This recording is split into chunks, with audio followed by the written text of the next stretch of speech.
How do you solve a problem called Tony Abbott?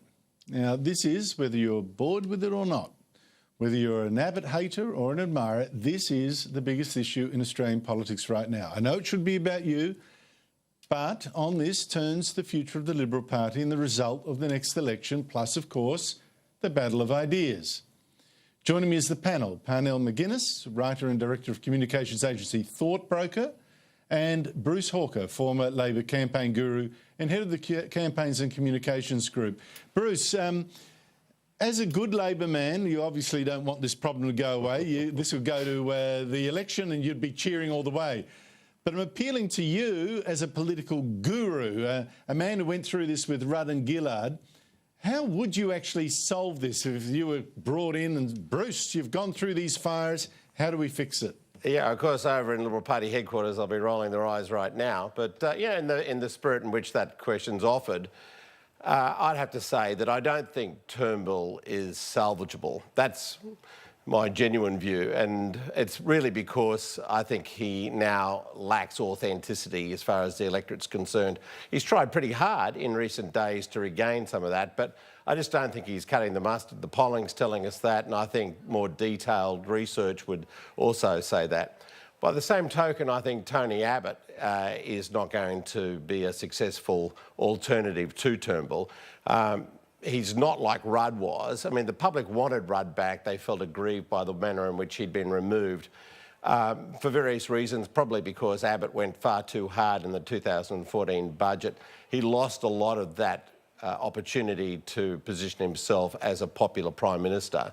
So the Liberal Party has to find someone and find them reasonably soon who can be an alternative to Turnbull in my estimation. Now, why I say reasonably soon is that the one big lesson that came out of the whole Rudd-Gillard exercise, which was, apart from don't remove Rudd in the first place, was don't leave it too long to bring somebody in to replace an unpopular Prime Minister. In the case of the Labor Party, they left it, I think, about 3 months out from the election. It was far too late to really fundamentally reposition the government and Rudd. So if they're going to do something, they need to do it soon, or sooner than they did in the case of Rudd when he came back to replace Gillard. Now, Parnell, what do you think? Is this something that can be fixed by just replacing Turnbull with, well, Bruce doesn't know yet quite who, or by forcing Abbott out of Parliament to just, get that source of dissent out of the way? Yeah, look, Bruce would like that, wouldn't he? He'd like to have us push out Turnbull because, of course, that would cause another round of the sort of chaos that we saw in the Rudd-Gillard-Rudd years. And, of course, that always plays into the hands of the opposition. So, I mean, really, look, there's just too much emphasis at the moment on this idea of popularity. And I think that's because parties all around the world are spooked by these alternatives that are coming up. But really, we've got to stop focusing on polls so much and start focusing on delivery and getting closer to the election. I think that's where we'll see that sort of attitude reflected in the polls. I mean, this is how Howard played it very successfully for a very long prime ministership and a very long and a very successful prime ministership. Yeah. So put the policies in place and then hope that you'll get the gratitude when you campaign on them later. Bruce, what do you think? I think it's very hard to elect an unpopular Prime Minister. I mean, at the end of the day, they actually have to resonate somewhat with the electorate. And popularity good policy. Hang on, Purcell, I was talking there. In the case of Gillard and Rudd, yeah, there was some good policy there, but it was being lost in a lot of fighting that was going on. That's why I say you have to move reasonably quickly if you are going to start to rely on policy-driven re-election campaigns entirely. Because, the problem with Turnbull, as I said, is that he lacks authenticity.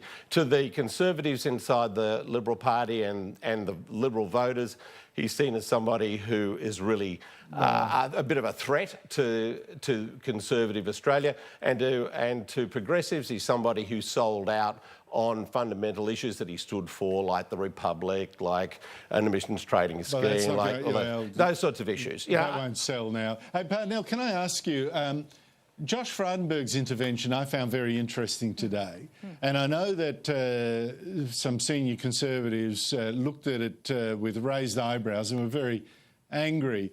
Here he was giving a smackdown, he says he's Conservative, giving a big smackdown to Tony Abbott, which seemed to me, and tell me if I'm wrong, seemed to be him a little positioning himself as the leadership compromise candidate. Like, you know, if you can't get, if Turnbull's bust and Abbott is too divisive, here I am. I'm in the middle. What do you think? Well, you can't step into politics these days without somebody accusing you of wanting the leadership, can you? Really, what Freydenburg was trying to do was build a bridge, I would say, and I don't believe that he was really positioning himself in the short term as a leadership candidate. Now, down the track, perhaps, and any political party should be looking at its succession plan, but certainly if I didn't detect any of that sort of attitude in that statement. I think there is more a case of publicly setting out to say, everybody calm down, we've got to play the ideas instead of the personalities. Look, you're probably right, but such is the mood in the Liberal Party. I tell you, that is how it was received. But, Bruce, can I ask you, Pauline Hanson, you know, sometimes you're really lucky when you've got the right enemies. Now, Pauline Hanson's enemies are the mainstream media. There is a lot of media huffing today about Hanson being investigated by CASA for allegedly unlawfully flying a drone over a busy area, which she did in a video posted last week. Now, Hanson has made fun of this fuss, which is, to her, a bit like the fuss over the plane owned by her Chief of Staff, James Ashby. Have a listen. Actually, it's not my drone, it's not my plane, it's James's drone. As it's James's plane. The plane, no, now it's the drone. Now, Pauline Hanson seems to me to have the gift of the media attacking her in ways that just make her more popular. Well, we've seen this with other political figures in the last couple of years, and of course Trump is the classic example of that. Pauline Hanson was the outsider's outsider 20 years ago, and she's still that in the Australian public's eyes. Now, as such, when you're in that position, you know, you can get away with a lot of things which other politicians who are inside the beltway, who are seen as being establishment, would probably not be able to get away with, because they are, you know, iconoclastic figures. They're attacking the insiders, the powers that be, you know, the people that live in the swamp or whatever, and that's a very difficult position for people in the media and others to attack, because she can be all things to all people. And frankly, well, I think it's a bit different than that, Bruce. Parnell, what do you reckon? I reckon it's this: because she's seen as the symbol of every man, every woman as well.